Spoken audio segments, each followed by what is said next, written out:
దోపిడీని పోలీసులు కాపాడడం కోసం పోలీసు యంత్రాన్ని ఉపయోగించుకొని ఈనాడు ఈ రాష్ట్రంలో జగన్ చేసినటువంటి అనేక సంక్షేమ పథకాలు పేద బడుగు బలహీన వర్గాల కోసం జగన్ ఈ రాష్ట్రంలో 5 సంవత్సరాలు తన వంతు సాయశక్తులు చేసి ఎంతో పేరు పెట్టాలు పోయినాడు.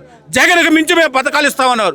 ఏం పథకాలు ఇచ్చారు అంటే అచ్చెన్నాయుడు కూడా చెప్తున్నారు కదా బాబాయ్, 65% పథకాలనే మేము అమలు చేసామని చెప్పి అంటారు. దాని గురించి మళ్ళీ ఏమంటారు? అచ్చెన్నాయుడు వాళ్ళు చెప్పింది ఏంటి, నా కార్యకర్త కండువా వేసుకొని వస్తే పోలీసులు చేతులు కట్టుకొని కూర్చొని అన్నాడు.